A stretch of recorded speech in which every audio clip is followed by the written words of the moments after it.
नमस्कार मित्रों, good evening. कैसे हो आप सब लोग? कैसी चल रही है आप सब लोगों की तैयारी? और अब दिनों दिन कंपटीशन एग्ज़ाम नज़दीक आते जा रहे हैं, तो क्लास को आप रेगुलर कंटिन्यू बनाए रखें। तो अब शिलालेखों की चर्चा कर रहे थे लास्ट क्लास में। अब नेक्स्ट शिलालेख है अपना फोर्थ शिलालेख, बिजोलिया शिलालेख। बिजोलिया जो बेसिकली है वो भीलवाड़ा में पड़ता है। कहाँ पे पड़ता है बच्चों?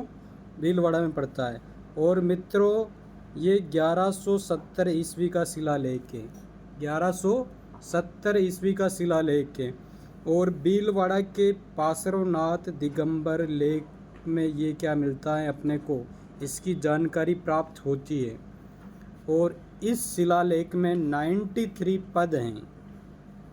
और इस शिलालेख का जो अपने पास रचयिता हैं वह लोलाक हैं। कौन है? लोलाक। इस शिलालेख का रचयिता कौन है? लोलाक। और सांबर और अजमेर के चौहानों को इस शिलालेख में वत्स गोत्रीय ब्राह्मण बताया गया है। तो वत्स गोत्रीय ब्राह्मण कौन से शिलालेख में बताया गया है? बिजोलिया शिलालेख के अंदर बताया गया है। तो बिजोलिया शिलालेख में वत्स गोत्रीय ब्राह्मण के बारे में एक जो संस्कृत का श्लोक है वो उत्कीर्ण है, विप्र श्री वत्स गोत्र भूचे।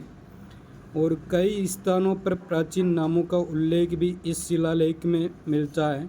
जैसे जाबालीपुर जालोर का प्राचीन नाम है, शाकंभरी सांबर का प्राचीन नाम है, श्रीमाल बीनमाल का प्राचीन नाम है, और अहिछत्रपुर नागौर का प्राचीन नाम है।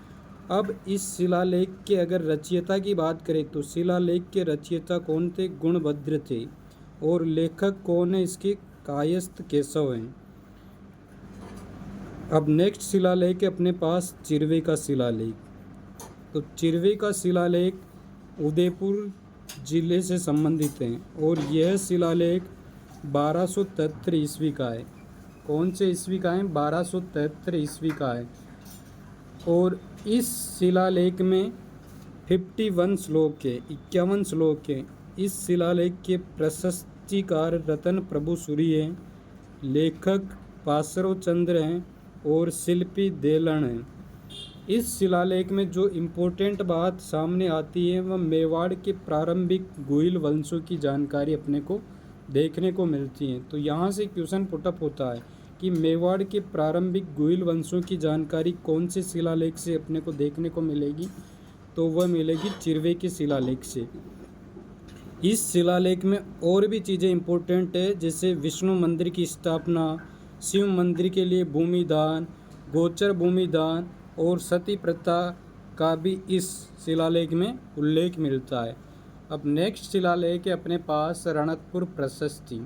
तो रणकपुर प्रशस्ति जो कि पाली जिले के चौमुखा मंदिर से संबंधित है। और यह शिलालेख 1439 ईस्वी का है। इस शिलालेख के सूत्रधार दीपा थे। दीपा जो थे वह इस शिलालेख के सूत्रकार थे।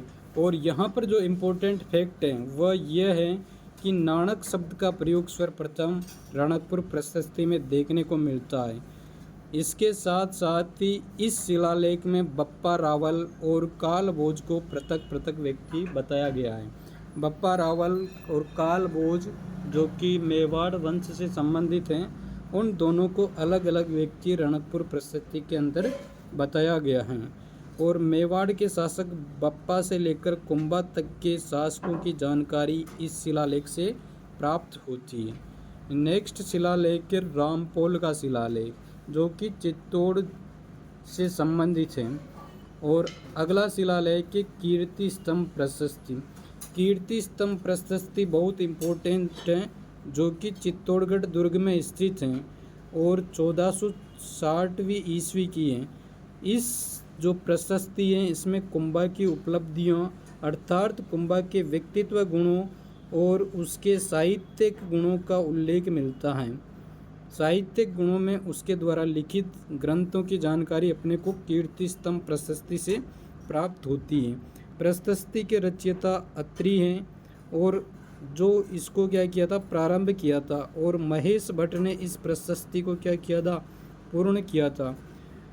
और वर्तमान में 1 से 28 तथा 126 से 128 श्लोक ये भी क्या है उपलब्ध हैं, बट ये इतना इम्पोर्टेंट नहीं है।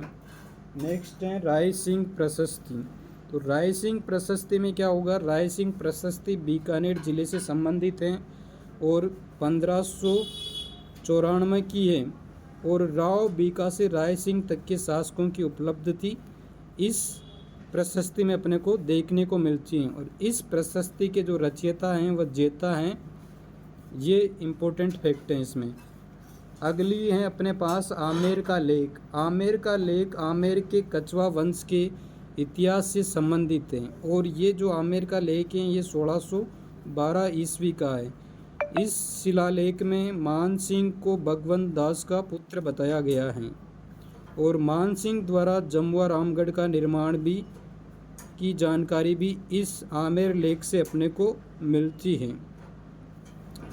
और अगला है बरबत का लेख। बरबत का लेख अपने को बयाना भरतपुर से प्राप्त हुआ है जो कि 1613 और 1614 ईस्वी का है। इसमें अकबर की पत्नी मरियम उज जमानी की आज्ञा से बाग व बावड़ी का निर्माण कराने की जानकारी प्राप्त होती है। नेक्स्ट है जगन्नाथ राय प्रशस्ति। जगन्नाथ राय प्रशस्ति 1652 ईस्वी की है और उदयपुर के जगन्नाथ राय मंदिर से अपने को प्राप्त होती है। इस प्रशस्ति में मेवाड़ के इतिहास की जानकारी है और बप्पा से जगत सिंह तक के शासकों की जानकारी भी इस शिलालेख से अपने को प्राप्त होती है। इस प्रशस्ति की जो रचयिता थे वह तेलंग ब्राह्मण थे और मंदिर का जो सूत्रधार था वह बाणा था। नेक्स्ट है बेड़वास गांव प्रशस्ति। बेड़वास गांव प्रशस्ति महाराणा राज सिंह फर्स्ट के समय की है। इसकी भाषा मेवाड़ी है, लिपि इसकी नागरी है और इसमें बाघ चंद भटनागर कायस्थ को सिरापाव तथा देश दान चूनी व उद्दंड की जानकारी भी प्राप्त होती है। अब नेक्स्ट है राज प्रशस्ति जो कि बहुत इम्पोर्टेंट है। राज प्रशस्ति राजसमंद झील के किनारे मिली है। राजसमंद झील अपने पास जो है वह 1676 ईस्वी की राज प्रशस्ति है। राजसमंद झील की 9 चौकी पाल पर 25 बड़ी संगमरमर की शिलालेखों पर उत्कीर्ण है। राज प्रशस्ति ऐसा महाकाव्य है जो देश की सबसे बड़ी प्रशस्ति है और इस जो राज प्रशस्ति शिलालेख है इसमें राज सिंह के शासनकाल में और रचयिता इसके रणछोड़ भट्ट तेलंग हो जाएंगे, भाषा इसकी संस्कृत हो जाएगी, कुछ पंक्तियाँ हिंदी में भी हैं और मेवाड़ के इतिहास की जानकारी इसमें मिलती हैं। साथ ही साथ राज सिंह की उपलब्धियाँ और अमर सिंह द्वारा मेवाड़ मुगल संधि का वर्णन मिलता है।